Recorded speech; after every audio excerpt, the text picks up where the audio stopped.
pregnant ladies and little kids better get the hell out of the way, because I am running. I'm like Forrest Gump, dude. I am running. So, the Titanic was the biggest ship on the ocean, but that didn't mean it was unsinkable. Okay. I want you each to use ombudsman in a sentence next week. I got one for you. My name is Kevin, the official ombudsman of the Just Press Play podcast. You like apples?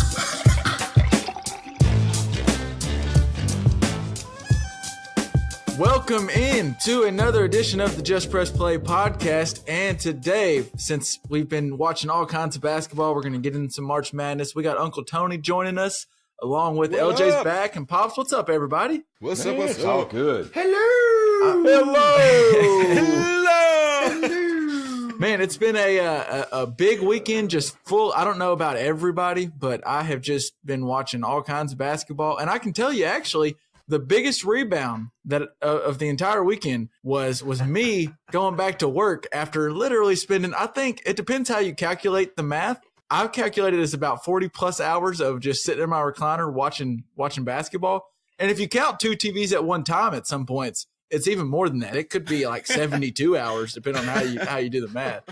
And I may or may not have eaten. Worked too hard. Yeah.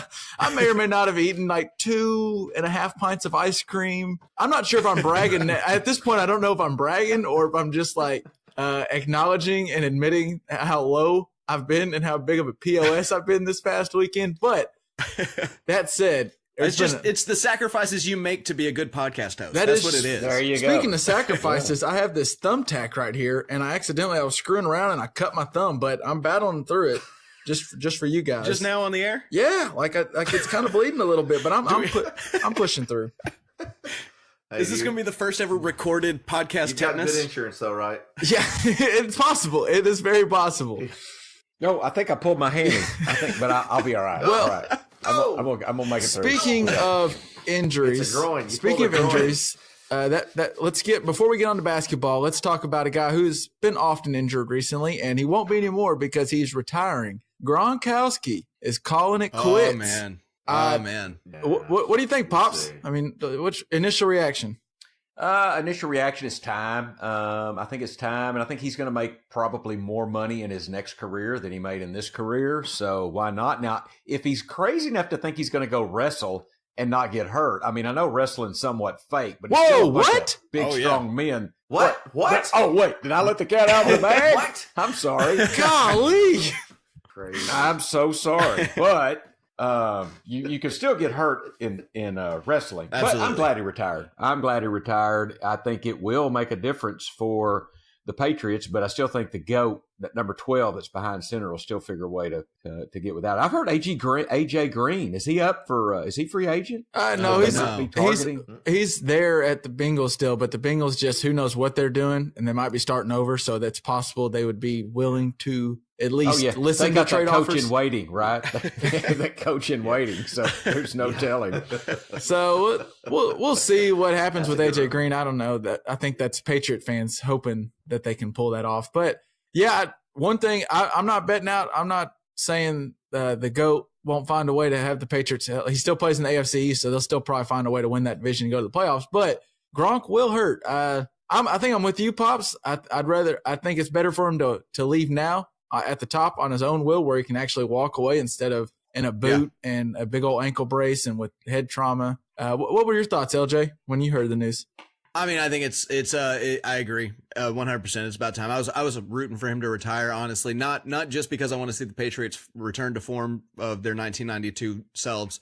I was about to say return to form. Do you remember a time they weren't winning 11 games? I can't recall that time. I remember a time where they were the laughingstock of the league, and I was very young at that point. So. You were 3 years old in 92. Good God. Well, no, 92 was not. No, there was a time where they were rocking Bledsoe at the end of like Parcells era, and they were not the best team in the world then either. But anywho. You're still dirty in your diapers at that Well, okay, but like we don't have to describe how I was dressing 2 years ago. Come on now. I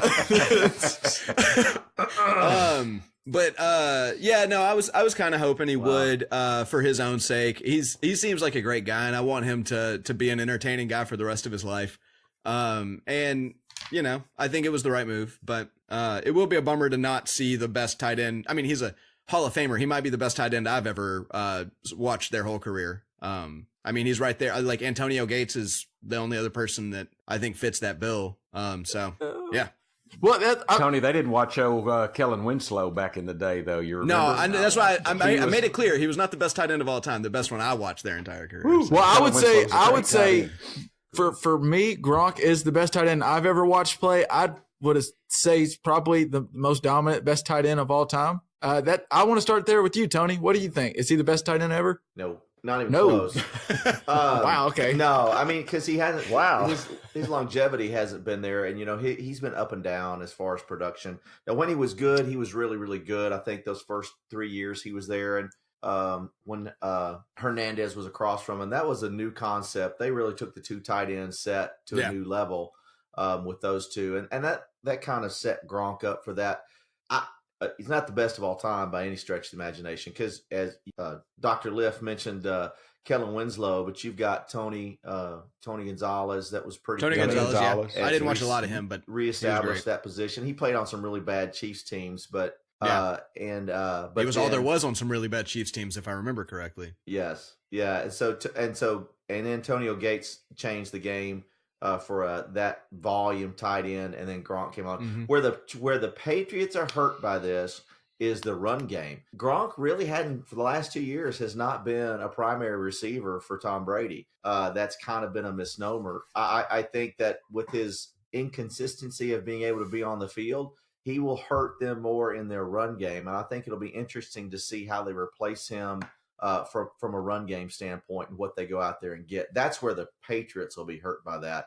And so all the offseason movements of them, what running back are they going to get? Well, it's a whole new ball game for them with their running game without Gronk. It's fair. Yeah. So, and I can't wait to see him on Monday Night Football because, man, I think he could be the next Dandy Don Meredith. He is going to say so many politically Is he actually going to be insightful, though? Awesome. Do you think Gronk will be insightful when it comes to? I mean, he's just. I think he's a funny guy, fun guy. I'd love to just go party with him and hang out and watch Monday Night Football with him. But I don't know if I want him trying to explain the game. Dude, that broadcast doesn't need anybody to explain the game. We know the game. They need somebody to make it interesting and not Jason Witten, where we have a drinking contest to see how many times he says situation. This. If Gronk does go and do the broadcast. Dude, you're gonna tune in just to be fun. Okay, Gronk and Booger, what a deal, right?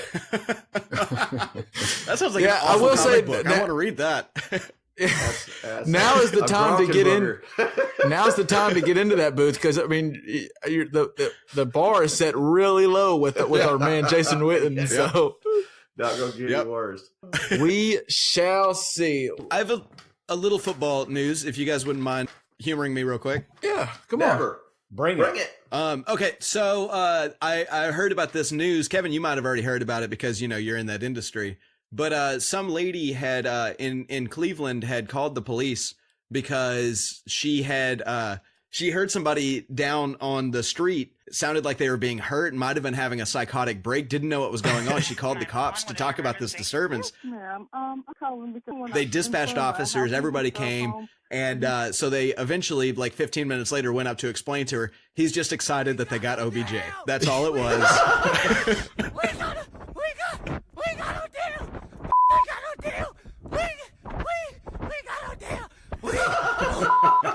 The Browns may actually be good, and he's just really excited. Yeah, and so then they calmed Dorsey down and sent him home.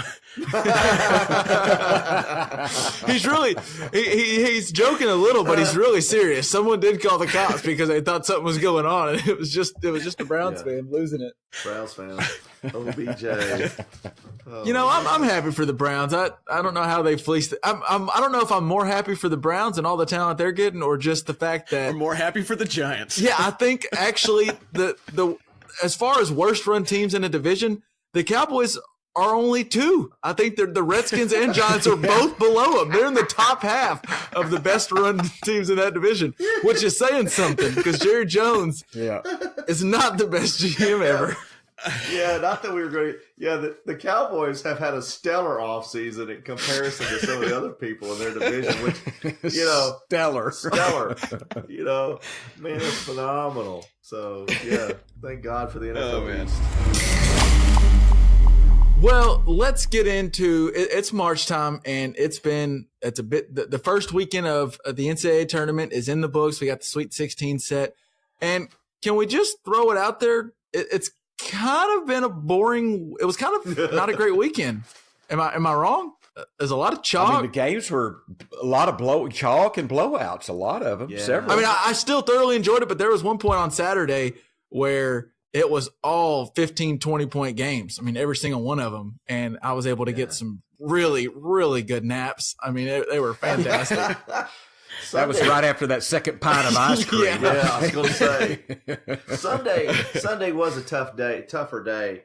But I will tell you this. I started out watching the Tennessee game and quit and thought, damn, this is just going to be terrible. And it's 25 points down. And next thing you come back, and with 5 minutes to play, all of a sudden, oh shit, Tennessee's going to get beat. They're going to get beat. And so that was phenomenal to watch that last 10 minutes if you stuck with it. And golly, if you were if you were an Iowa fan, what a roller coaster, right? There had to be some fights. There had to be some fights in the stands because the Tennessee guys are not known for their proclivity to be polite, and I'm sure there was too many Rocky Tops thrown over at the Iowa people. And when they started coming back and those sphincters started tightening up over on the Tennessee bench, I'll bet you those Iowa guys were like, Rocky Top this. So I mean, talk about a team of two halves. Tennessee looked like hell beaters in that first half, and then all of a sudden Schofield forgot that there's going to be a second half. I think Rick Barnes forgot that he had Schofield come overtime. I don't know if he was saving him since he did have 4 fouls. I guess he was saving him for the next game. He didn't realize that the fouls start over after each game. So he was still saving him. I don't know what was going on there. You know what saved Tennessee is Grant Williams. My gosh, that guy came in there and hit buckets. And Iowa turned it. So the first half they tried to run with Tennessee. And clearly that they didn't have the athletes to run with Tennessee. They didn't have the horses for that race. And then they realized, we should play some athletes. They realized we should do some half-court offense, and that started working. And then all of a sudden, when the game got tight and it was a one-possession game, they started playing hero ball again and stopped working around, and that dude was just jacking up shots. I forget his name, but he was just I think they blew that game once they got back in it more. Tennessee tried to blow it, and then Iowa just one-upped them, I think, right there at the end. But yeah. Well, I thought Iowa just used so much energy to get back to take it to overtime. Yeah. They were just spent. I think they were spent because I think you're talking about that Bohannon kid and Weiskamp or something like that. Bohannon and Garza. Yeah, Garza was another one. But yeah, I think they were spent, Kevin, and just didn't have the horses when it went to OT. Yeah, that was my opinion of that game. Yeah. Well, before we get in, there's some other games I want to get into, but I just want to start off with, do you guys have like a we do a best and worst a lot of times. Do you guys have a best and worst kind of the first weekend of the tournament? Pops, I'll start off with you. Do you have a best of the first weekend? You know, I think probably my best of the first weekend had to be the Dawkins clan, Johnny and Aubrey.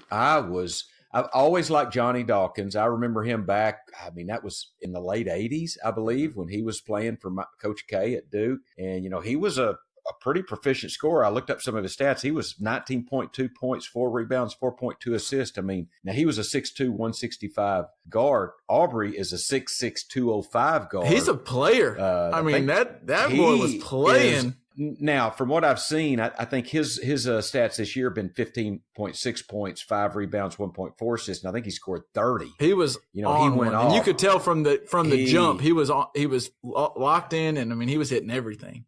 Boy, but he's got that face like, I don't know, he looks a lot like his dad, and it's just so funny to see.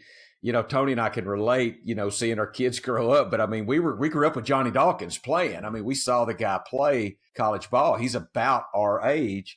And then I was thoroughly impressed with Aubrey Dawkins. So that was kind of my best, is just seeing those two guys. I agree. Seeing Aubrey and Johnny play. Yeah. I agree. And I'll tell you, I am a Johnny. I'm glad you kind of touched on his playing career a little bit, because they talked about it a lot as him being a former Duke. And I've heard that too. And he was assistant there forever. But him after the game, before the game, then after, and just everything about Johnny Dawkins as a coach. I want him coaching the team I'm rooting for right now. I mean, I want him coaching the Razorbacks right now. He was awesome. And then like after the game in the locker room, there was like a clip going around where he was just telling his guys were like crying. Some of the guys were crying, and clearly it was emotional. And he was just like, you should be crying when you work as hard and put as much into every game like we do. It's going to hurt. It's going to feel great when you win, but it's going to hurt when you lose. And he was just, everything he said was just right on and spot on. And I just liked him as a coach. And then Aubrey, as you said, Dad, was amazing. He was on fire all game. So we'll get into that game a little bit more here in a minute. Tony, what was your best of the weekend?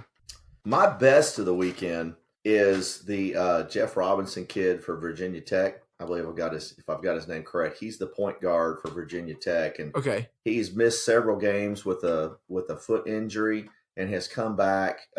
And he missed the ACC tournament, came back.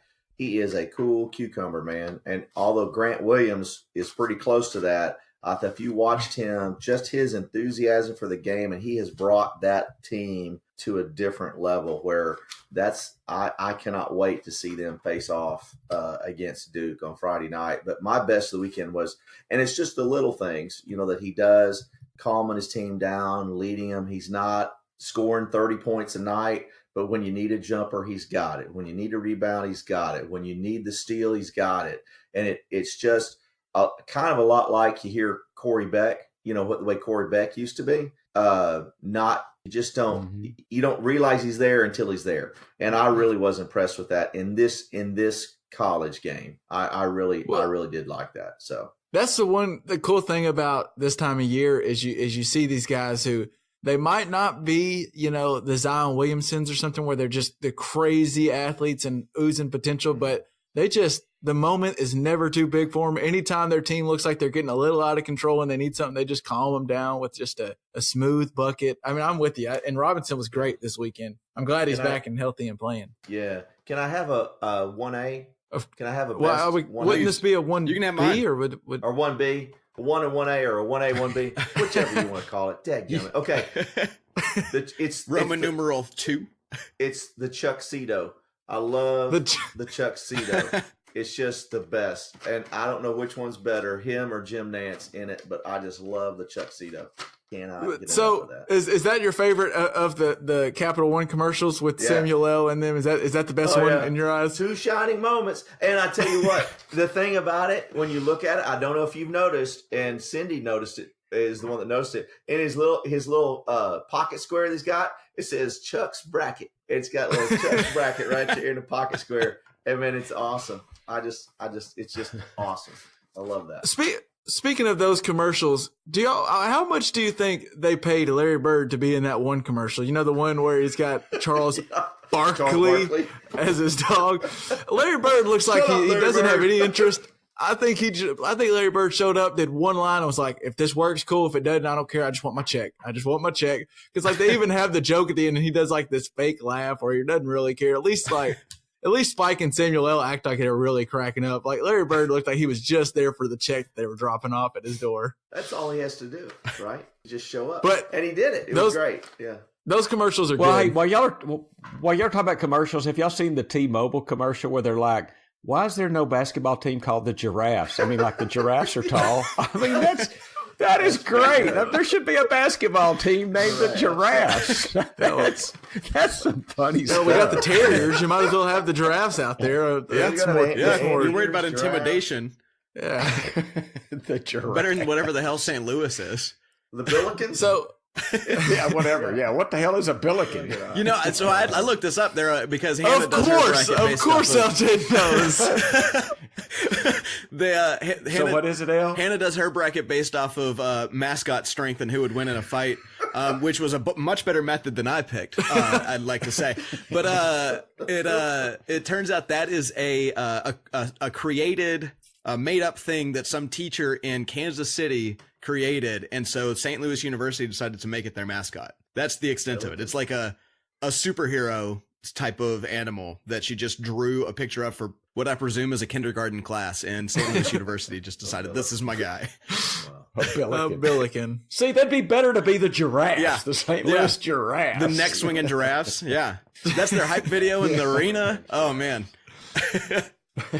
All right, well, my best of the week, I'm kind of with Tony. I had a 1A and a 1B, and it was really, I was having 1B because I thought someone else would take 1A, but it was one, and we talked about this last week, Dad, but Ja Morant was everything and then some as far as what we thought he might be in the tournament. And that first round against Marquette, he just put on a show, just putting on a clinic, passing and everything he did.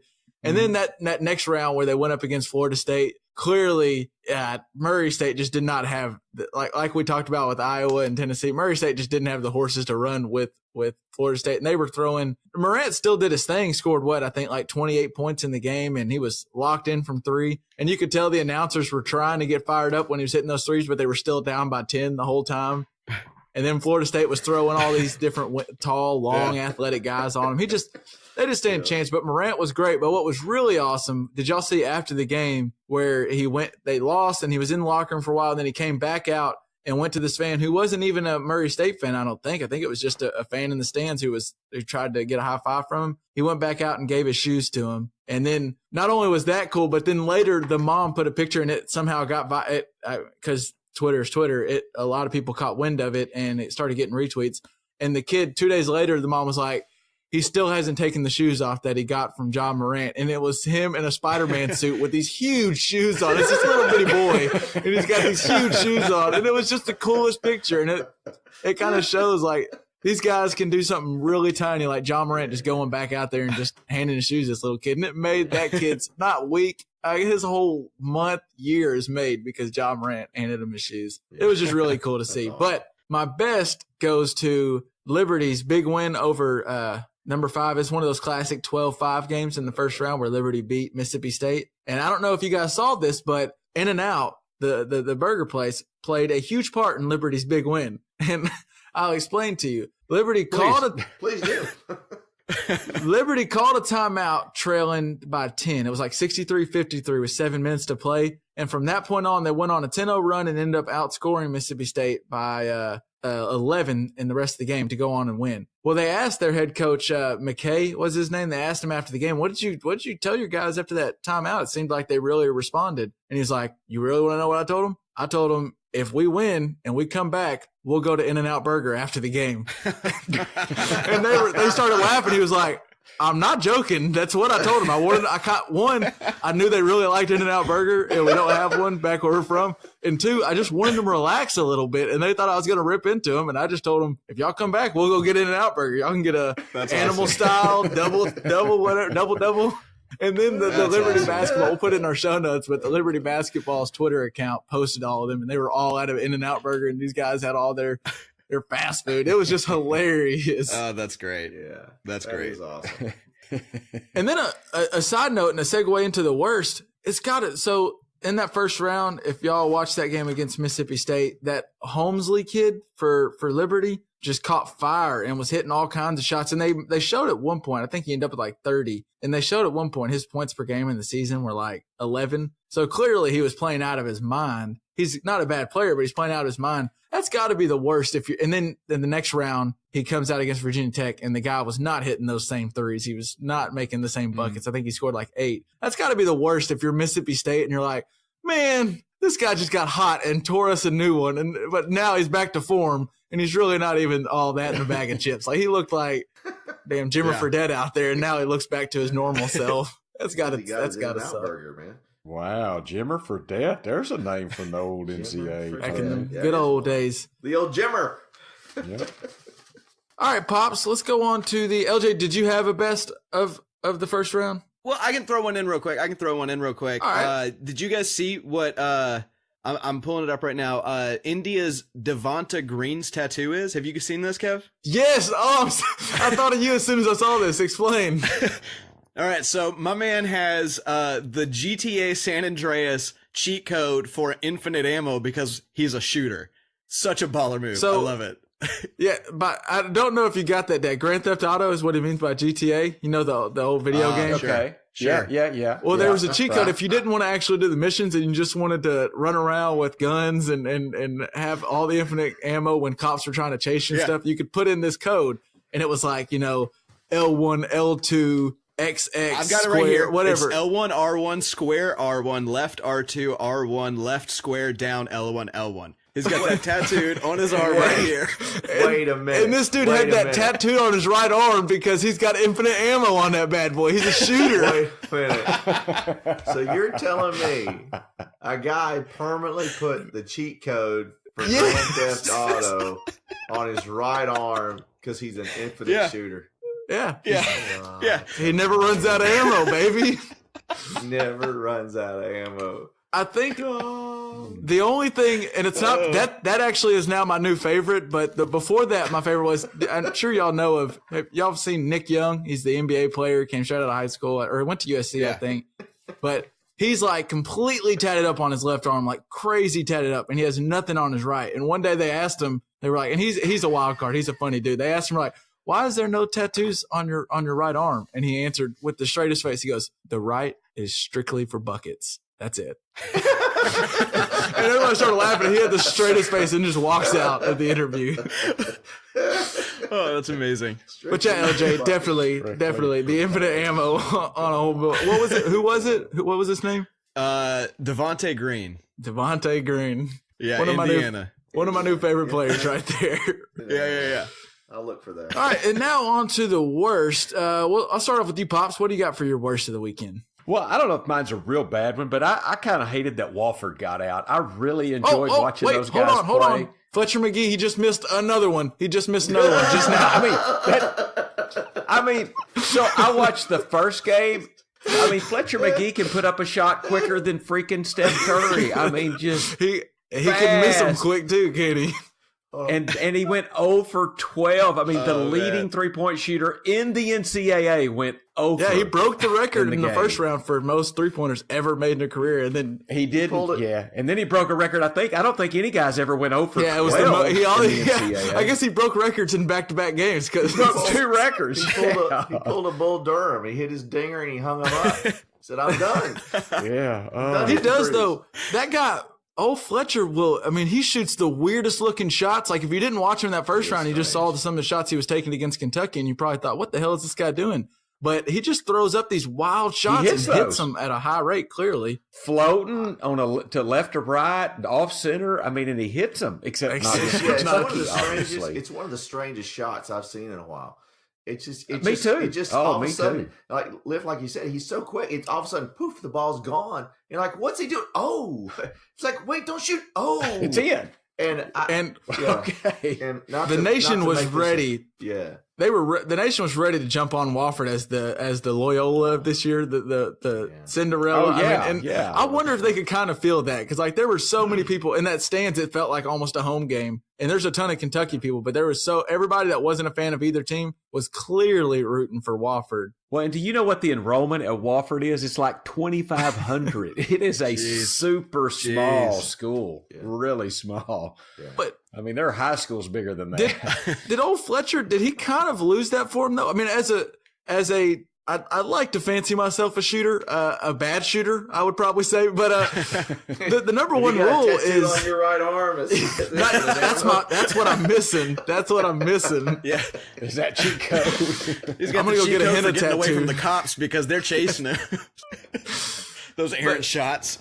But a shooter always has to keep shooting, I suppose. But at some point, he couldn't make a shot. And oh boy, on the other side, Hoover, their shooting guard, was 4 for 5. And I think that's a crime, first off. If you ever go 4 for 5, if I'm your coach, we have problems because you better be shooting more. I want you to go I'd rather you go 4 for 8 than 4 for 5. If you've shot 5 and made 4 of them, you need to shoot at least 3 more. Let's see what happens. And Fletcher just kept jacking that sucker up, and they just would not fall for him.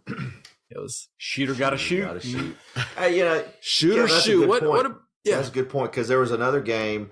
I want to say it was it may have been Garza that wasn't having a good game, but did the best he could to keep put his teammates in a good position to score. Mm-hmm. And he did a lot of the little things, taking charges, getting assists, but he wasn't scoring. He just wasn't scoring. Well, and that's the thing. Sometimes, like if you're Fletcher McGee, clearly Kentucky was all over him, and that was their key was let's stop him. We're not going to lose to him. So at some point, you're missing a ton. you still, if he shouldn't pass up any open looks by any stretch, but realize that you can probably be more dangerous as a decoy than you are a guy that's just bricking up shots. And I don't, at some point he probably should, and maybe this is a coaching thing too than him. They should have drawn up some plays to try to get Hoover more open, because just clearly for whatever reason, Fletcher just didn't have it Saturday. And I agree with you, Dad. That is one of the worst, because I was rooting hard for Wofford to pull that one out, and they just couldn't. But Tony, what do you got? What do you got for your worst of the first weekend? I got two. I got an A and a B. My first one is Dana Altman, and so he just sticks in my craw. He's doing a great job as a coach, and Oregon's done a great job. They're the bracket buster. If there's a bracket, the only double-digit seed to make it to the Sweet 16. Yeah, I think, it's right? crazy. And they got on a roll. But you know what? I hate to watch him. I hate to listen to him. He's a sourpuss. Everything is bad. We can't play for shit. We can't do it. He's just such a. I would not, if my son was 6'7" and a shooter, I would not send him to Oregon no matter what. Just the guy he just grates on my nerves the way he coaches basketball so negatively.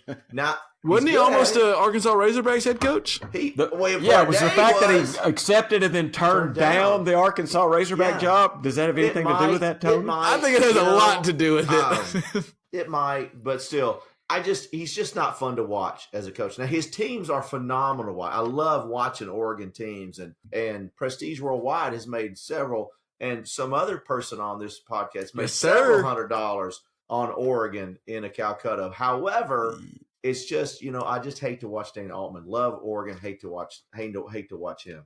Well, I think he might respond to that as with you being a Razorback fan, he might just say, at least you're still watching him. At least he's still out there and playing. Damn right. I got nothing to say. It's just a personal thing for me. I just can't. I just don't like watching him. He may be great at parties, He get him off the court. I don't know. When I see Dana Altman, I don't think party guy. I just can't stand watching him on the sidelines. So, and my 1B worst is the state of Mississippi in basketball. Jesus, Pete, that was just a poor showing. Ole Miss just got obliterated by Oklahoma. And yeah, they did. And I don't know what happened there, but then in Mississippi State to let the In-N-Out Burger folks come back is just ridiculous. So the whole state of Mississippi just let everybody down in their basketball prowess. The whole freaking state. LJ, do you have a worst of the weekend?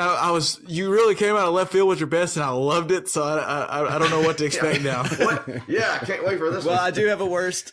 Is it orange vanilla Coke? So. Because that could be your worst. God, I'm so sick of orange vanilla Coke. I've never even had one before, and I'm sick of it. Actually, no, I got two worse. That bad announcer commercial, that's the shittiest commercial I've seen in a long terrible. time. I'm so sick and tired of it. Is that Phil? The guy's name is Phil? Oh, gosh. We're giving him too much airtime already. Screw that. It was awful. Why would I do that? I agree. We will not put that in the show notes because I do not want them to get a view. No, agreed. But also, so we had we have an ESPN and a CBS bracket pool, right? And so I looked at the tagline from last year, and it was "Bet you can beat LJ," kind of sarcastically saying that I'm the worst at this because I don't know anything. So I looked at last year's scores, and I think I actually did better than everybody else besides Mr. Green on the podcast here. So I was feeling relatively confident, and so I took that off and changed what it was, and then some drunk asshole got a hold of my bracket and put Seton Hall in the Final Four. So I'm sitting right there at the bottom of our scores, and not super proud of it. Oh, that's good. That's funny. That drunk asshole, whoever put Seton Hall in there, really screwed you, LJ. Yeah, I don't know who changed my bracket after I had the perfect bracket, but man, it was Phil. It got me good. It was that damn Phil. That damn Phil. Yeah, maybe so. Hey, now have y'all heard that there is ESPN or somebody? There is one perfect bracket. And it's the first. It's the furthest anyone's ever reached. First ever. Sweet 16 perfect. Wow. They got everybody in the Sweet 16. One perfect bracket. That's insanity. I think I read. I probably shouldn't say it now. I think there was a Google or a Duke professor did the math, and the odds of getting a perfect bracket is 1 in 9.2 quintillion. I think was the number he said. I believe it. And I believe it. that came out to 9, a 2, and a bunch of commas and a bunch of zeros. A lot. You know the bad thing about that? Because that person, let's just say that person gets all the way and has the first perfect bracket at 9.2 quintillion. Sure. They just want a trip to the Final Four. You know, how bad is that? They ought to bet like $1 billion zillion or something like that, but they're Sure. going to win a final because they did it on ESPN or CBS. And congratulations, Yeah. you just hit the highest odds ever of anything on the planet, and you're going to the 2020 Final Four. Congratulations! You're going to go to Minneapolis. In the first week of April. Good for you. That's a mini apple. You know, that's like five Powerball winners. It's like you could win the Powerball twice. That's like Yeah, getting twice. struck by lightning while winning the lottery and getting bitten by a shark all Yeah. at the same time. Absolutely. And still be less than that. And congratulations. And you're going on the to Final Four Minneapolis, baby. You're going to Pack your Minneapolis. bags. Nailed it. What an observation. That's great. All right. Well, my worst of this week was it's got to be so the NCAA is putting on the biggest thing they do all year, and it's great. Everyone loves March Madness, making the brackets, and somehow the NCAA just completely screws up. Whoever is running their social media is just a total doofus. And they put out the video. You've probably seen the commercial too, but they did it's a day in the life, and it was like a student athlete, a day in the life of a student athlete. And it's this guy, and basically the video is actually kind of cool. Like the editing on it was really cool. The transitions they used, the song was even pretty neat, but Yeah. it got crushed and roasted all over social media because every athlete was like, that is the easiest life of a student athlete I've ever seen in my life. Like, where's the 6 a.m. weights? Where's the film? Yeah. Where's everything else he's Yeah. got to do? And then actually one athlete, Emmanuel Acho from Texas, put out like, he works at ESPN now, but he did like a remake. He's like the real life of an athlete. And it was a pretty good video. I'll post both of them to our show notes. But then if that wasn't bad enough, the NCAA thought, you think that was dumb, we can do better. There's some inside the NCAA. I don't know what, it's a verified account ran by someone at the NCAA. They tweeted word for word. This is what they said. The NCAA provides free Wi-Fi to student athletes at all of the team hotels during D1 men's basketball championship. Whoa. You don't say. Oh, shit. You know what? Get out of town. You know what? Wi-Fi? All that pay the God. player stuff I've been on about, they actually should just drop the scholarship. Yeah. That's a deal. These darn spoiled athletes, they get free Wi-Fi at every hotel. That actually, I don't know if they realize this. Every hotel usually gives free Wi-Fi with the hotels. So I don't know. It was just Every the dumbest Hampton tweet Inn I've stayed ever at, you got seen. free Wi-Fi. Maybe all that proves is that the NCAA doesn't know that they don't have to pay extra for that. Like somebody housed them, charged them thousands of dollars for the free Wi-Fi. Wait. Yeah, that's the thing. Whoever, like, if they do a deal with Hilton or whoever, they've been getting charged for Wi-Fi. They're the only person still in America getting charged for Wi-Fi.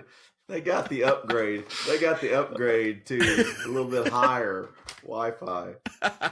Free upgrade. Oh, fantastic! They're using the 5G, not the There you 2.4 go. or 2.7. I want to know. I thought when I saw it, because I went back to go look at it because I thought maybe that because I did see it was inside the NCAA, but I thought maybe that's not like a verified account and that's just some random account and someone's trying to be funny. No, like someone with the NCAA thought, let's tweet this out. You know what we should tweet out? While we're sitting here, while the NCAA is making $1 billion on the tournament, and they literally are making $1 billion a year, and they just signed a $10.8 billion contract with CBS Sports and Turner Broadcasting. Someone's like, well, all these guys that say pay the players, why don't you take this? We give all the players free Wi-Fi at the hotel. Free Wi-Fi. And I guarantee you, like 16, 17 probably parody NCAA Twitter accounts hung up their boots that day because you were not going to get any better than the real deal. Golly, And then I did see- fellas, I think I'll play basketball for Hofstra. You get the free Wi-Fi. And that brought straight to I wanted to share. Kelvin Sampson told a story after he's coaching Houston now, and after their first round win, he was talking about someone asked him about the NCAA and some of the. And I don't know how you fix the whole pay for players. We've talked about this before. There might be a solution out there, but I'm not smart enough to come up with it. But he was telling the story about how an unnamed player on his team, you didn't want to say who it was, but their parents called and said that we couldn't afford to fly to get to Tulsa and we can't afford a hotel. because we don't know if we need to stay 2 nights or 1 night, and we just can't afford it. And so they couldn't come to the game, and they asked, could we sleep on our son's room, like sleep on his floor, because that's really like we slept on plenty of floors. Can we just sleep on his floor so we can watch our son play in the biggest moment of his life? And he can't because that's NCAA rules. No one but the student athlete can stay in the room. Yeah. So it's well, you don't have to pay the guys, but at least find a way for the family, immediate family, to go watch their kids play. I mean, you're making billions of dollars tenfold. It just dumb. Couldn't the boosters have helped out with that? Possibly, but then you start getting into stuff about you're helping out the athlete. I mean, you get like you're helping out like Reggie Bush's family, and well, I don't know. Well, I mean, boosters drop off bags of money at parents' houses, so I see things. That's why Will Wade's tickets to Tulsa. Who the hell's going to check on that? Because how many people are going to Tulsa anyway? Come on, here's 2 tickets to Tulsa. Go ahead. Well, that's why it'll be a big red flag. Well, hey, Fred, we've got 2 tickets to Tulsa here. We should check this out.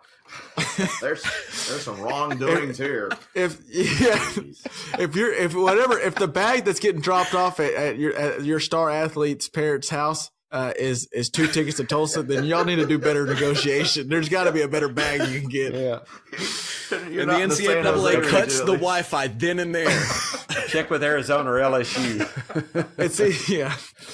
All right. Well, we brought it up. Dad brought it up on his best earlier, but let's get into a little bit. The weekend, there was a lot of blowouts and a lot of games weren't great, but one of the games that was great and an instant classic was that Duke UCF game where Duke beating the fighting Dawkins out there, Johnny and Aubrey, 77-76. I'll just start out with you, Pops. What'd you think about that game, and what was your takeaway? My immediate thought is, of course, I think I said this on a text, and these stats don't come to, W's and L's, but UCF should have won that game. They really should have.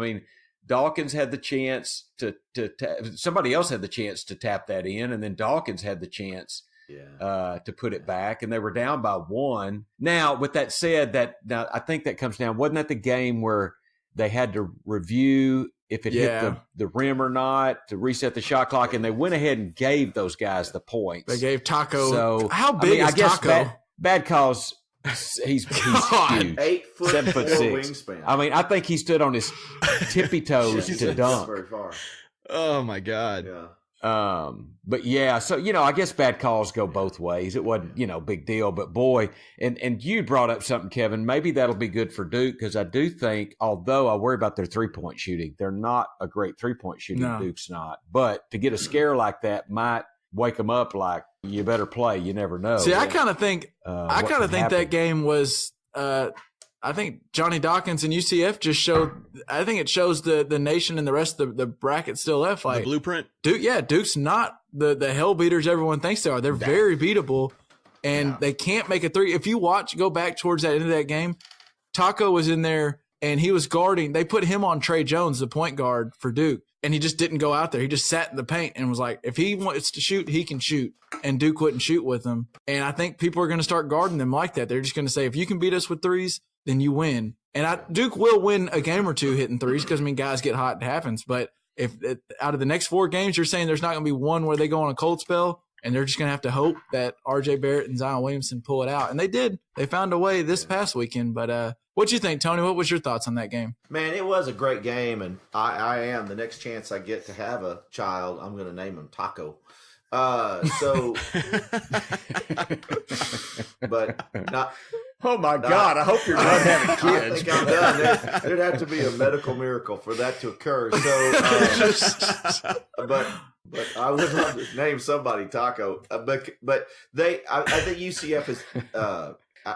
We may talk about this later. I think this tournament is the death of the mid-major, and because I think the rest of the power conferences have caught up with that. But I think UCF was a great example of a really good team that didn't get a lot of notoriety because of where they played. I had UCF winning their game, and one of the most underrated. They should have probably been a 7 or a 6 seed with the way that their schedule was and what they had played. So really good team, and it was fun to watch. And man, and this is what I love about college basketball. And I may have texted you guys about this.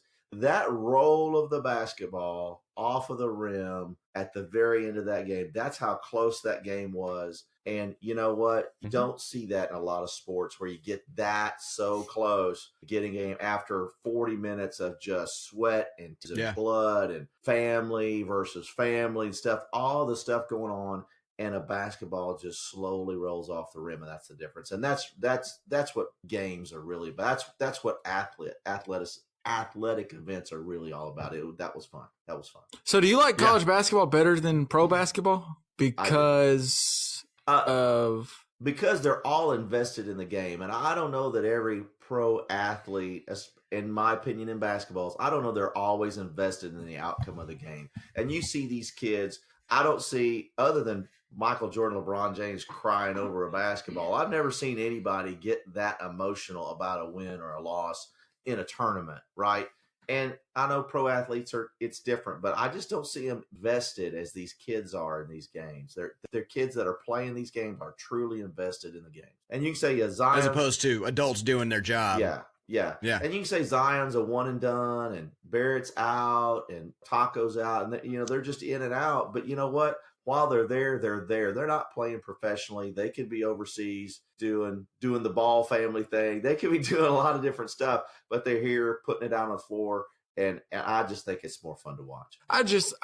The product's just better. I mean, there's so many of these college games where you see, and part of what makes March Madness so great and the tournament so great is when coaches completely screw up, like Rick Barnes was doing at Tennessee, like we talked about, or when players screw up and they don't realize you need to waste time. Like some of the times, like they'll be up at one point, and we're going back to that Tennessee game again, but at one point they were up by 15 with less than like 5 minutes left. Like just if you just wasted all 30 seconds every time and just jacked up a shot and missed it, you're probably not going to lose, but they were turning the ball over and shooting themselves in the foot. So the product's not as good as far as basketball and coaching in college, but that's also kind of the intrigue too, is no like all these games, even when it was 10 points with like 2 minutes left, you're like, I've seen crazier. All it takes is these 18-year-olds to start letting it slip, and that avalanche falls, and they just start screwing up, and they have a comeback. So I don't know which one I like better. I do love the NCAA tournament, but as a whole, I think just the product of basketball is so much better. NBA. Yeah. I did want to bring up to you guys, and I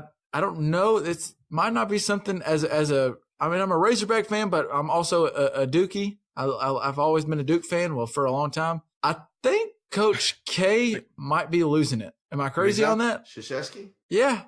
He got out-coached in that game, and they never had an answer. They just hoped.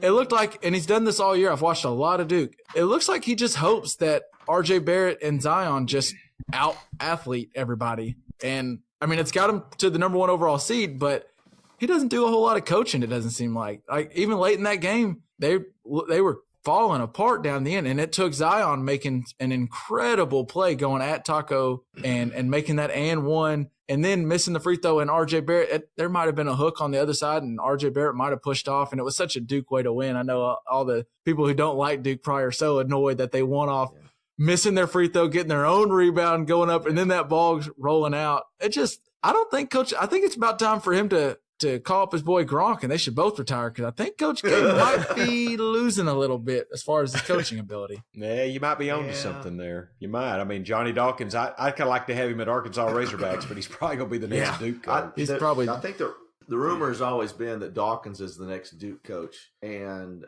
he's been getting his experience as he's moving around. But Krzyzewski, you just never know. He could be like Boeheim, and he just coaching. But I think I just agree with you a little bit, Kevin, in that the thing about Krzyzewski that I've watched and he's been so good at is he coaches to the type of team that he has. I've seen him be very hands-on, up and down the court, really getting into them, and that kind of team response. I've seen him do this as well, where he sat down longer than I've ever seen him sit down in a basketball game, this last one, because he let them play, and that's the kind of team he's got, and so he kind of works through that. So I don't know if I just think he tries to read the type of team, lets those guys go play.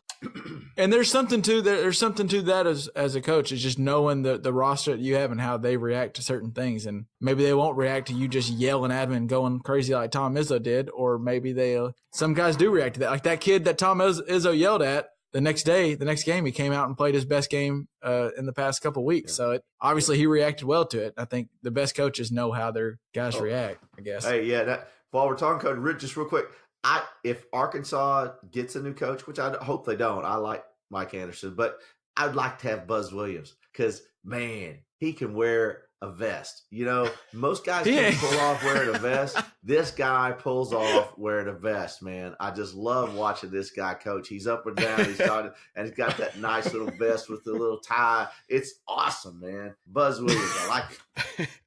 That's what he should put on his resume next time he's looking for a coaching job. Just be like, have you seen me? And just a picture of him in a vest. Don't even send a resume. Just send a full picture of him in a vest. See me in a vest. That's it, man. I think that's all right. Well, as we start wrapping up a little bit, I wanted to kind of throw around to you guys, and I'll start with you, Tone. Who's the team now that you see as now that we're down to 16? Who's the team you see as a real contender moving forward that you maybe didn't see you didn't have him as a real threat to the Final Four and championship beforehand? I am going to say. Gosh, and it's hard for me to decide between these two, but Michigan has really impressed me in these first two games, playing a different style in both situations. They're big, but they can shoot. They're fast. This Peel kid can really light it up from the outside, and I didn't realize he was that prolific a shooter.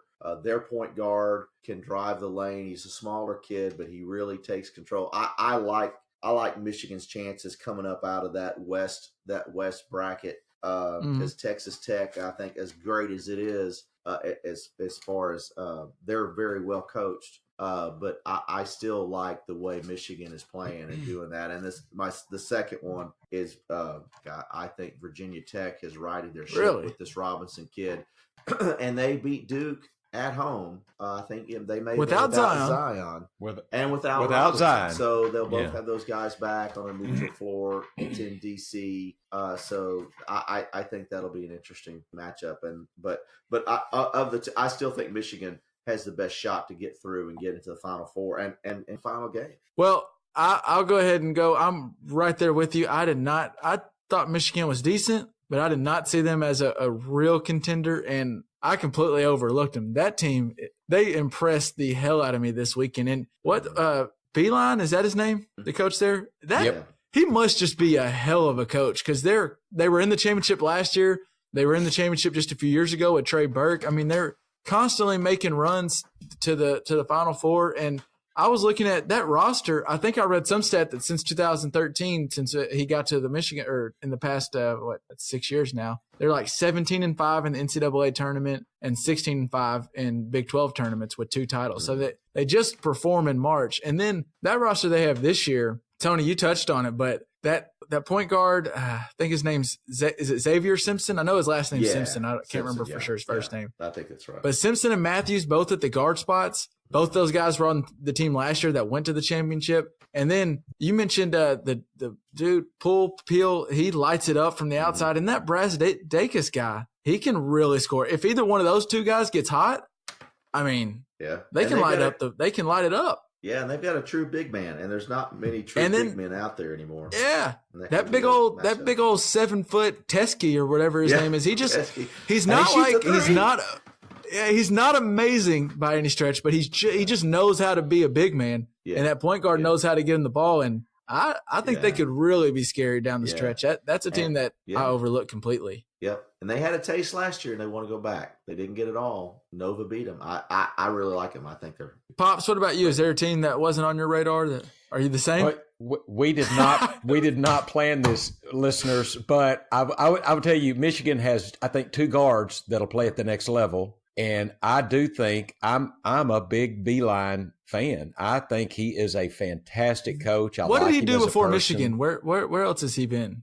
We'll see. He was at like Canisius, but he played at he had a couple of because I looked it up. He had a couple of D1 schools, Virginia Tech, maybe surprisingly enough. I thought he was somewhere out maybe west where he coached. Coming to Michigan. Put you guys on the spot, but anyway. But I think I think it's Virginia Tech. Look it up. But I just think I kind of like a little bit of Oregon. They've surprised me, and I think they're getting hot at the right time. I think they're a possibility. They're the lowest seed remaining. So, I mean, they're one easy to pick that, you wouldn't have expected. But Michigan's the one I'm kind of hanging my hat on, and I do have ulterior motives because we have a little money riding on Michigan. I think that money's in a good spot at least right now. Together. Yeah. So, I think we got them pretty reasonable. I didn't see this coming and didn't realize that, I'd forgotten how far they got last year. So.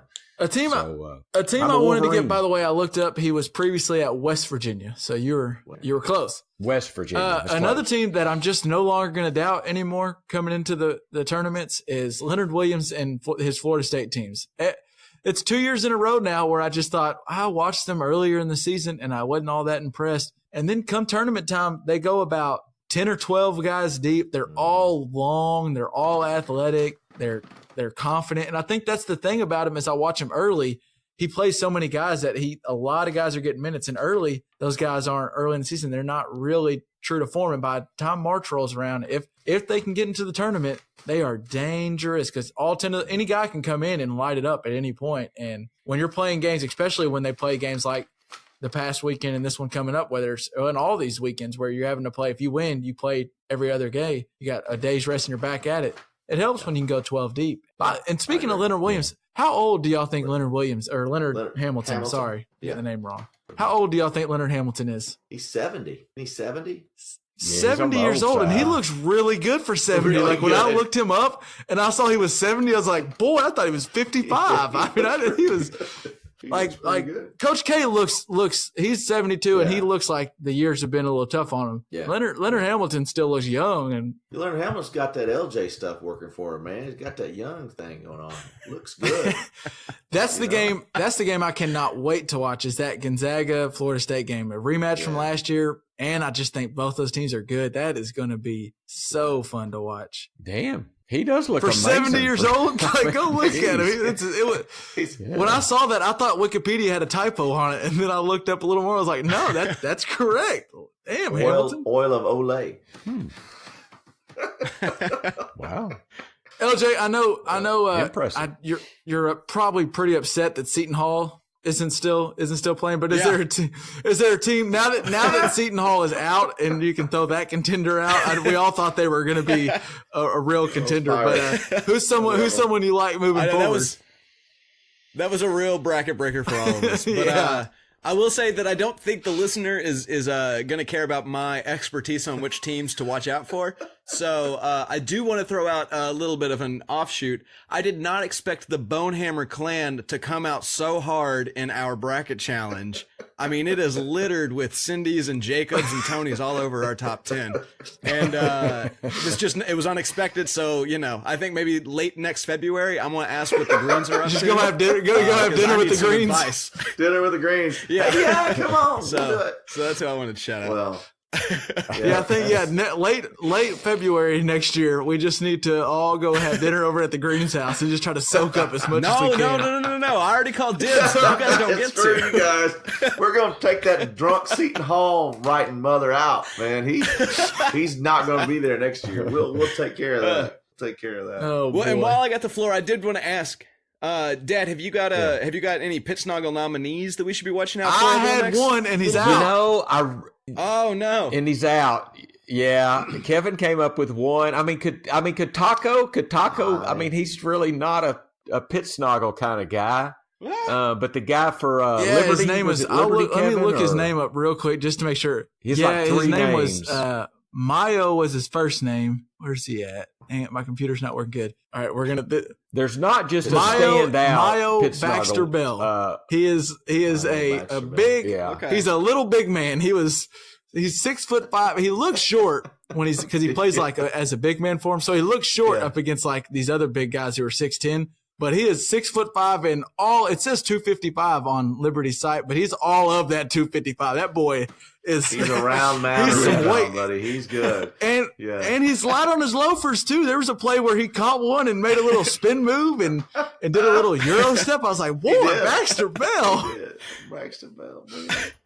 Yeah, and he was a matchup problem. Yeah. He was perfect.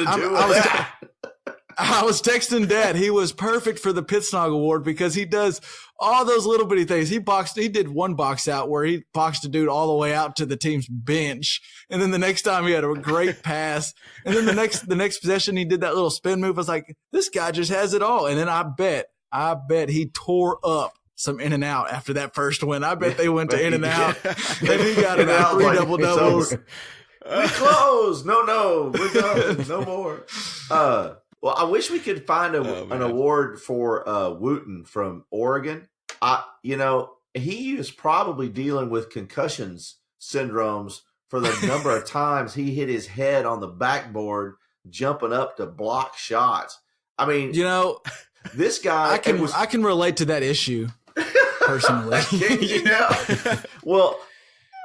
Yeah, on the Nerf go? You talking about on the Nerf Well, go? It was so funny because I was watching the game and the broadcasters were like, they said, okay, well, Wooten really got up and he must have hit the backboard. He hit the backboard with his hand, and they said, let's replay that again because the backboard was moving. And so they went and looked at it. It's like, oh no! And you see him; he's ducking like this. It's his head. His head hits the bottom of the backboard, and they're like, oh my god, that was his head. He is crazy, crazy athletic. He should get the Jason Witten should have worn a helmet award. Exactly. We just need to put Wooten in one of those like sparring helmets. It's not like a helmet, but it's just a little padding around. Yeah. He needs a Keith Smith drunken helmet. That's what he needs. I was going to say, we've got a buddy that has to wear a drinking helmet now. Is that for real? That's for real. I bet we can find a picture. Yeah, we'll have to get a picture and maybe put it on the website. Yeah, hey, if Michigan makes the Final Four, we can put the picture on it, I think. I bet he's excited about that. He won't care.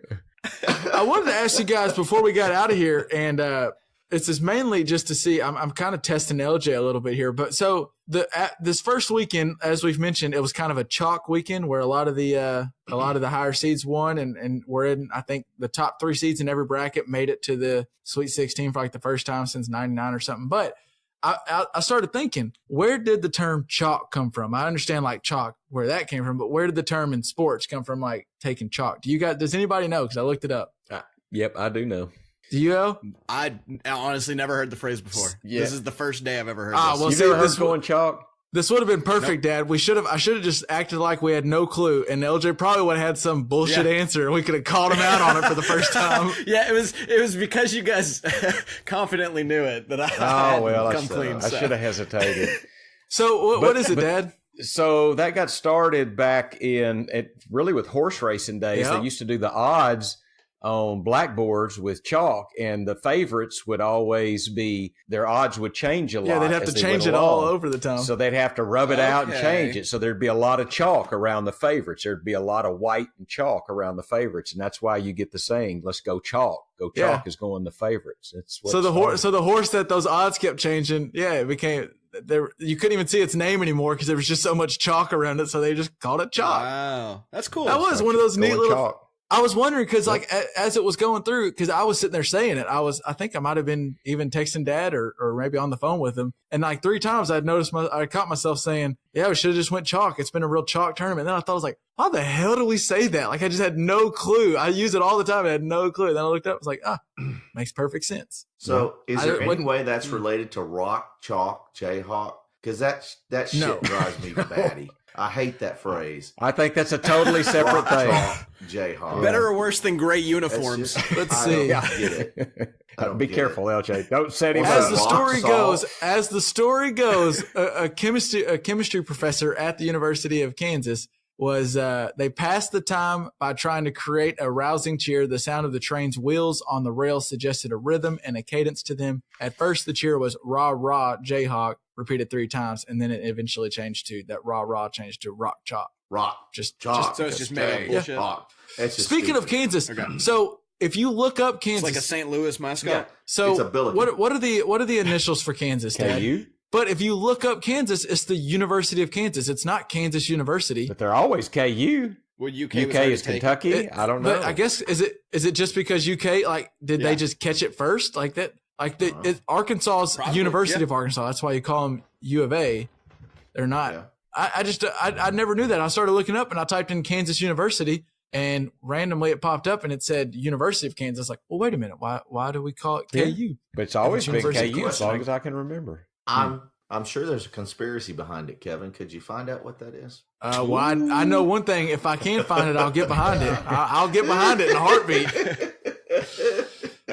All right, I think that'll about. Do y'all have any other parting shots on basketball before we wrap up and touch on another topic? It was a great weekend. I just wanted to mention that we kind of talked about how the favorites have won out, and it's interesting that like our bonus points. We will not give out another bonus point in our bracket, which is a pretty ridiculous thing at this point. It seems to me, at least. But so I went back to last year to see if the bonuses were much more. And it turns out the average amount of bonuses we gave out this year was 10.9. The average amount of bonuses we gave out last year was 5.4. So there are a lot more underdogs winning this year than there were Which is last year. Well, we'll say going not chalk, the way that I actually, perceived but, that happening. That's interesting. Last year there was no 12 beaten fives, and this year I think there were 3 12 over 5. So maybe that has something to do with the bonus points. But I think that has a lot to do with it. I think definitely there was at least one more under 8 or over 8 getting into the Sweet 16 than we will have for sure in this. So we'll have to see how it plays Speaking out, of 16, real quick, when Virginia in that first round, when they were losing by like 15 in the first half to Gardner Webb, how tight do you think those Sphinxters were when they were like, "There's no way we lose to another damn 16 This seed"? happens again. yeah, make history and then repeat. You think they Yeah. can I get was- this repeat?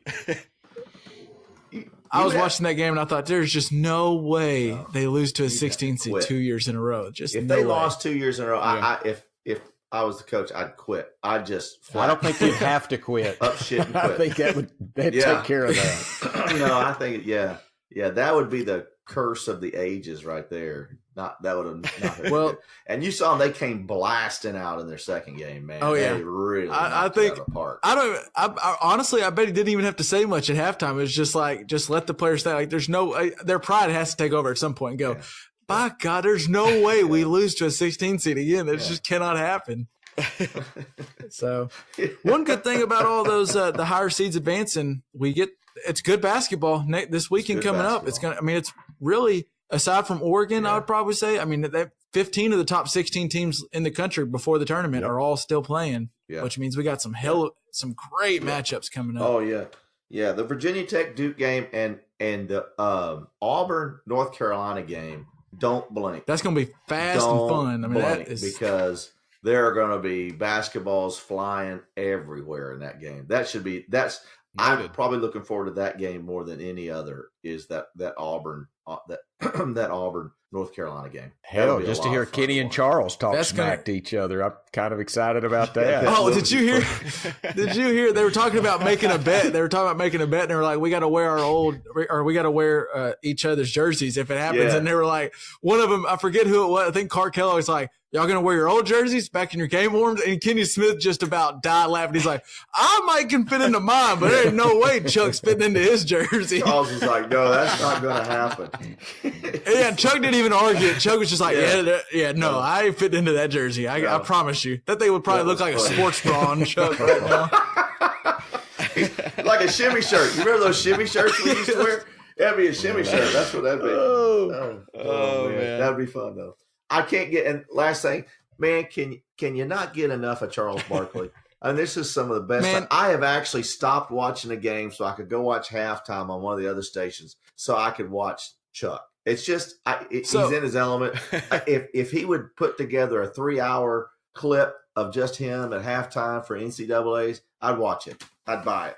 I'm telling you, I'm kind of with you. There was one point where I had my dual screen action going to where I had the game over here, and then this game ended, and they were at they went to the AT&T Center or whatever post game, and I muted. I kept that game going. I forget which game it was, but I muted that game so I could listen to Chuck and Kenny and EJ and Clark Kellogg all just giving each other. I mean, it's just so funny. They're so good together. Yeah. I love them. Yeah. Could Gronk be the new Chuck for football? The Chuck happen? of football. Uh-oh. The Chuck of football? Oh, if only. All right.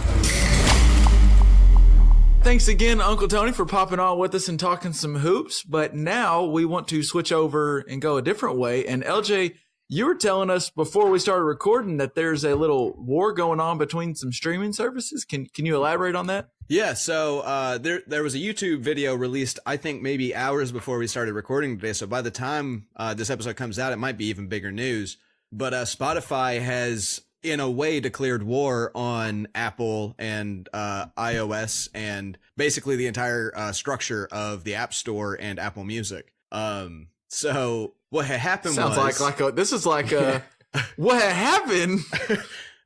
What had happened was the people at Spotify are kind of pissed off because Apple gets a 30% cut of every sale made through iTunes or through the App Store. And so that means if you wanted to pay, for your, what's a month of Spotify, like $8 or something? Yeah, it's like $8.99, or I think the family plan's $14.99. Yeah. Well, so let's imagine you got that $8.99, so that's $9. So Apple's basically getting a $3 cut of that deal that you're making from Spotify. So of course so Spotify's getting $6.50 or something like that, like almost nothing. Yeah. Of profit. Wait a minute, I didn't understand that. How are they getting that? Can you say that again? So Apple, any sale you make through the App Store or through your in-app purchases on an iPhone or on an iPad or, I guess presumably on like the App Store on your MacBook, Apple gets a 30% cut of, no matter what it is. So like if you're playing Angry Birds or whatever and you're going to pay $2 for like to be able to skip to the next level or something like that, then Apple gets 60 cents of that.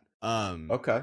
And so if you're buying membership of Spotify through your Apple through the App Store on Apple, then they get a 30% cut of that purchase, which means that. So obviously Spotify is not a fan of losing that $3 when someone. Right. Sure, yeah, it's a huge amount. And so like what they don't want to do is they don't want to charge more for Apple users, right? If you're using Spotify and I'm using Spotify on my Android, they don't want to charge you $3 more than they're charging me, because that feels like that would be a pretty bad deal. So they're a little pissed off about that. And then the other thing is they're claiming that Siri will not talk to Spotify, no matter, like they've asked for this and Apple will not comply. They want Siri to only talk to Apple Music. And so they feel that it's not fair that the world that their app is existing in is choosing to ignore them as often as possible when it comes to convenience.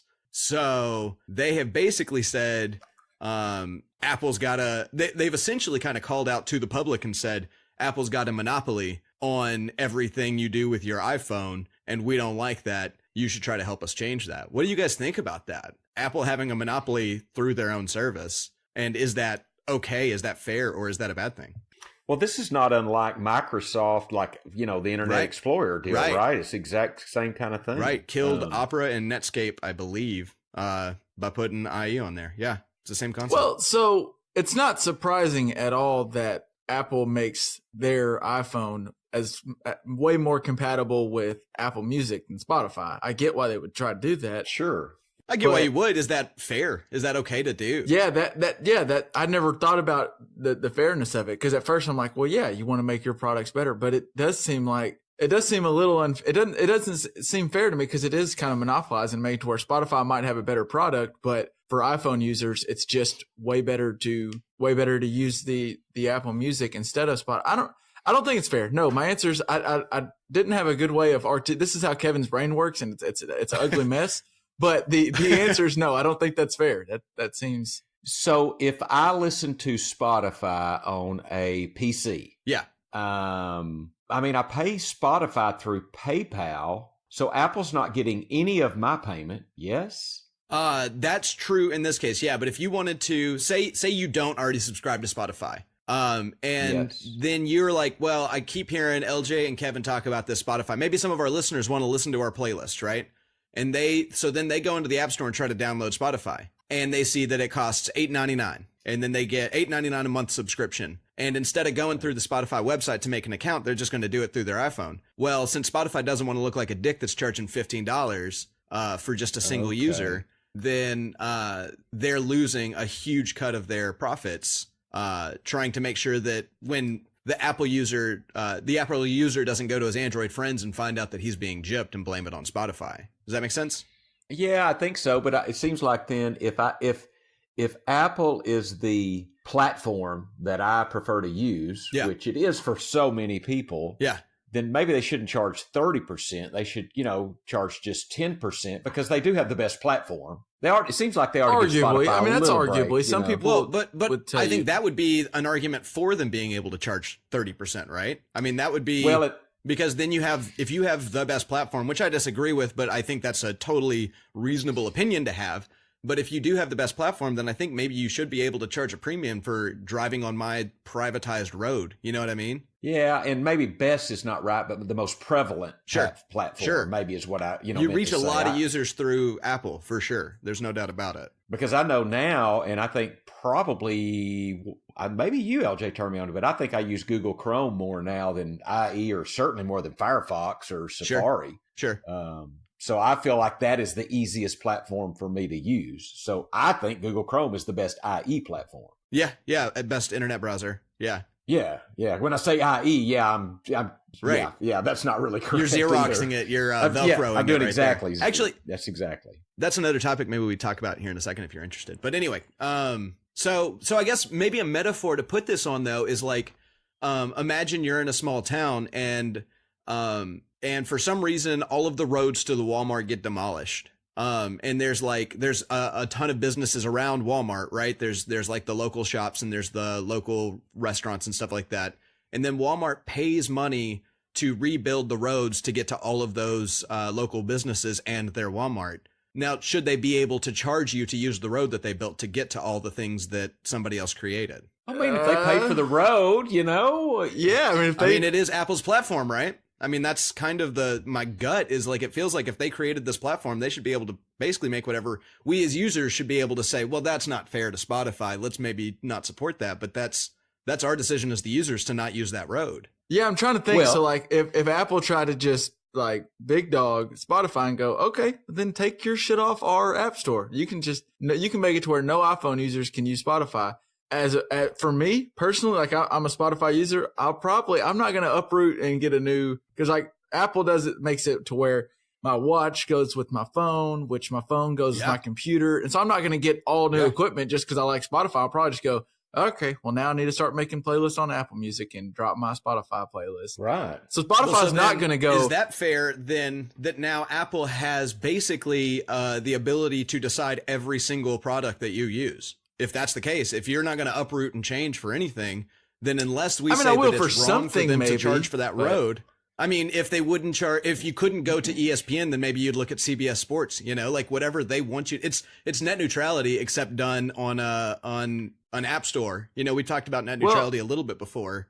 Isn't there something going on a little bit with Google where Google, so people claim Google like puts the search that they like when you search something, your results are what Google wants the results to be, not just what fits your search the best. So like you can pay Google to make sure the searches come up. Oh yeah.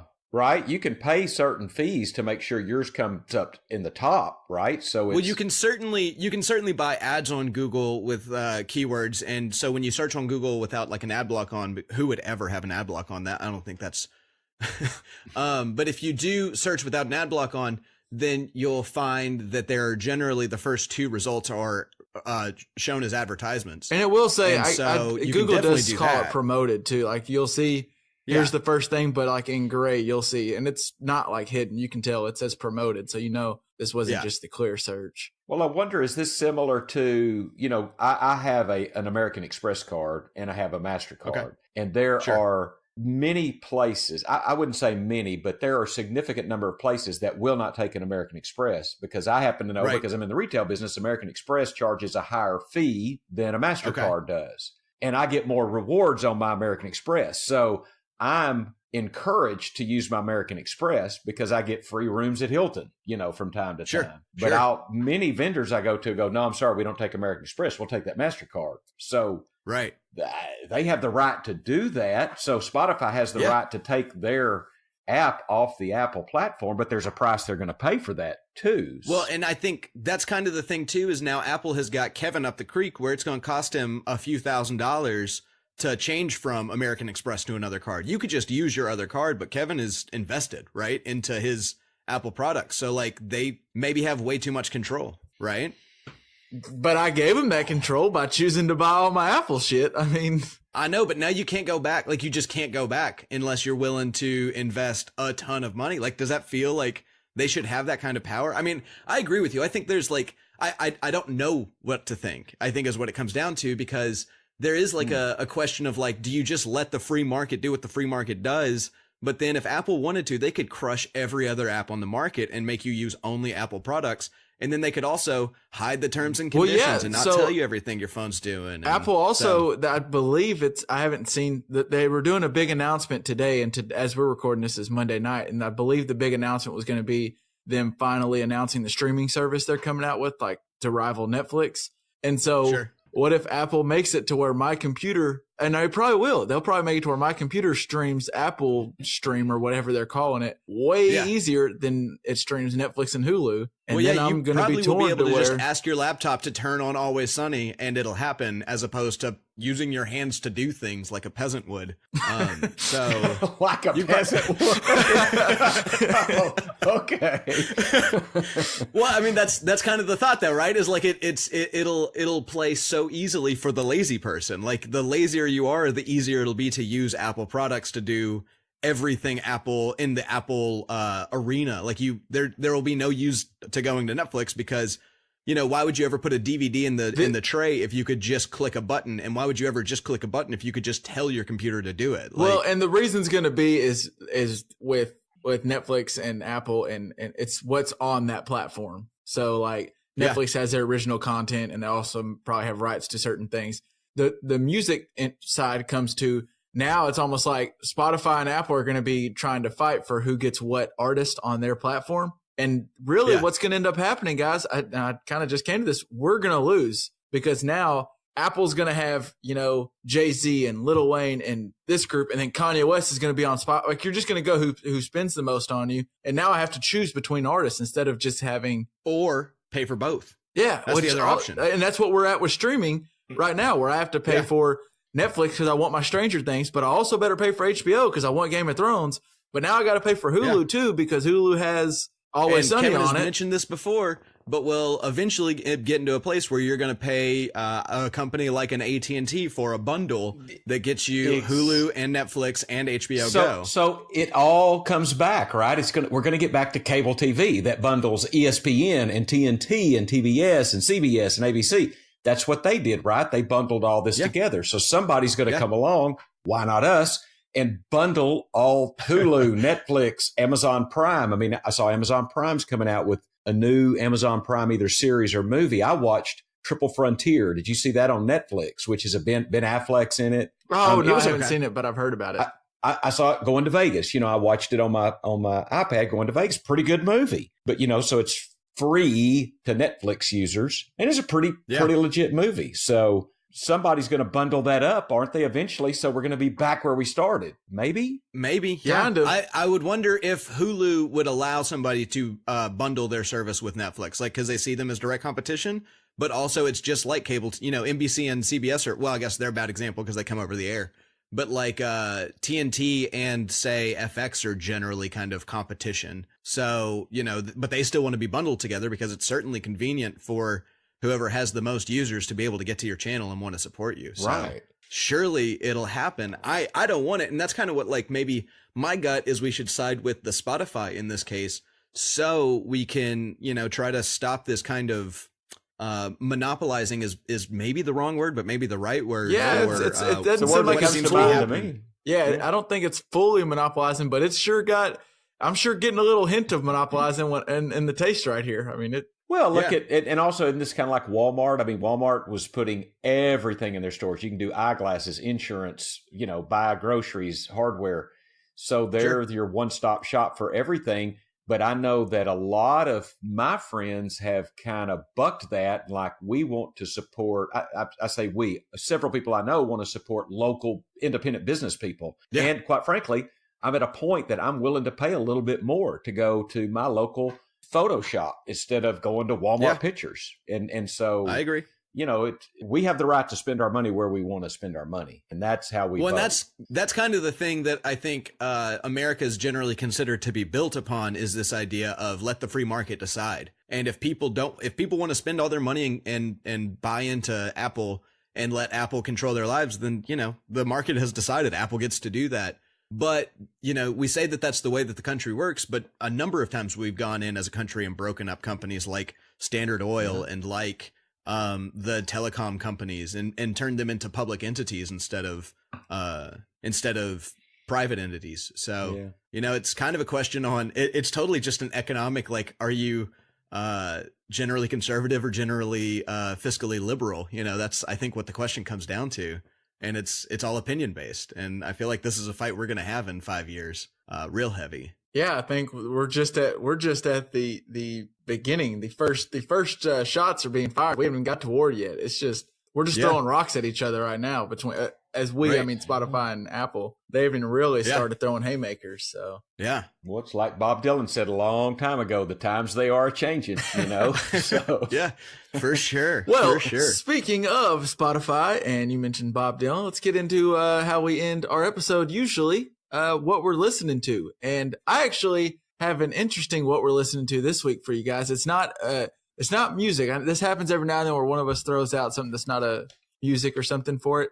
And love it. It's actually shout out to Netflix is how I was watching it. But I was listening. We talked some comedy a couple weeks back, so I wanted to listen to some old school stand up that I haven't really kind of see where the ground floor was, and I wanted to get some of that old stuff. Listen to Eddie Murphy for the first time ever. Oh, Eddie Murphy is freaking hilarious. I think it was called Delirious. Is that what it's called? Oh, no, Delirious. It was so good. He was like in his all red leather.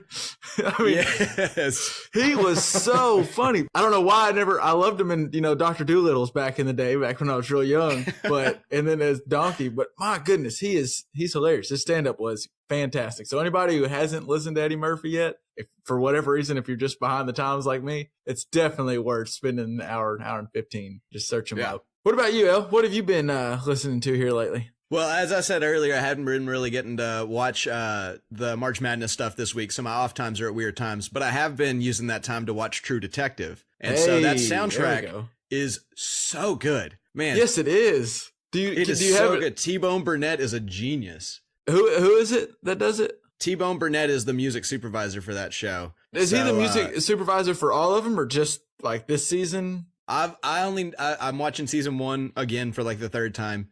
And I've only ever seen season 1, so I only know that he's a part of that one. He might be a part of all of them. Well, I'm okay. not sure, but season 3's, I haven't seen season 2, but season 3's music I enjoyed some of its soundtrack, but season 1, my gosh, like just the intro song, just the song at the beginning alone, I'm like, dang, this kind of jams. Well, and if you were wondering, is this guy a genius? And you might want to look into a lot of his work outside of the film industry, but like also one of the reasons that Oh Brother, Where Art Thou sounds the way that it does is because he supervised music on that movie also. So one of the best soundtracks to any movie ever there on Oh Brother, Where Art Thou. He knows his soul, he knows his gospel, and he knows his Southern blues. Man, he's got it. He's got it all. All right, Pops. Burnett. Wow. What have you been? What have you been listening to? Well, I've got one a little off the wall, but I was going to say when you go back old school on comedians, go listen to some Richard Pryor if you.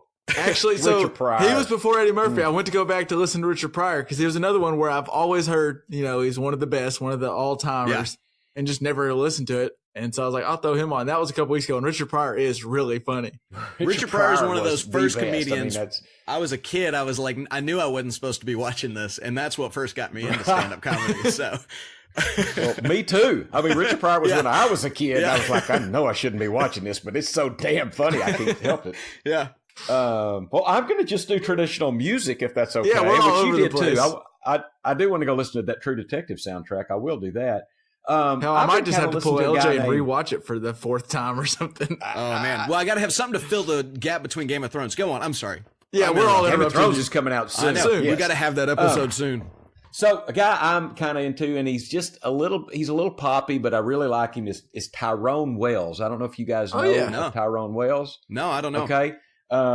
the album that I kind of like is Metal and Wood. It's got Running Around in My Dreams and The Birds Sing. And it's something, if you hang around me much, he kind of pops in and out of my soundtrack. All right. Of Spotify. There's a little shout out to Spotify. I am a Spotify fan. And so that I've been kind of listening to Tyrone Wells. I want to see lately. Time of Our Lives. I think you might have shown me that song by Tyrone Wells. I don't really. Yeah, that song rings a bell. I don't know yeah, who showed it to me. So. It randomly on one of my playlists, it just popped up, and I was like, "Daggum, Kevin, where did you find this one at?" And I'm guessing. A little proud of yourself. Yeah, I was proud of myself because it was the only one of Tyrone Wells on there, and then I was like, I don't remember when you found this guy, but he's really good, and I can only imagine that you must have showed it to me at some point, Dad. But well, he's good. Well, we'll put him on the website, and we'll let all our fans, the guys in Sweden, you can listen to some Tyrone Wells. Dig 'em, Man, the Swedes are up on music though. They might be totally ahead of you. I'd be like, Those wow, Swedes. you're way back in 2014 or something. Right. All right, well, that'll do it for another episode of the Just Press Play podcast. By the way, don't forget, check us out on, if you haven't already, subscribe to us on the Apple Podcast, and there we go, shouting out Apple again, or Spotify, wherever Spotify you listen. Also. Subscribe, leave us a rating review. We're not hating on Apple. Yeah. We're not completely hating on Apple. So. Hey, we're surrounded by Apple products. Yeah, as I talk into everything Apple. Apple's listening to everything. They're our biggest listener because my phone's sitting here listening to everything we do. But go find us, subscribe, rate and review, download, and do all that jazz. Go check out our website at jpppod.com. And LJ's been uploading the scores, by the way. I'm sure we've already talked about it a little bit, but I'm no longer going to look at the scores, LJ, because me neither. There's just no reason. Hey, the only thing that you guys are ahead of me now, so and that looks like it's going to remain that way for quite some time, for the foreseeable future. Yeah, we might have to wait till next March before I see something besides last place. So. All right, well, that'll do it for another episode. Thanks for checking us out, and we will catch you next week. Peace out. Peace. Peace.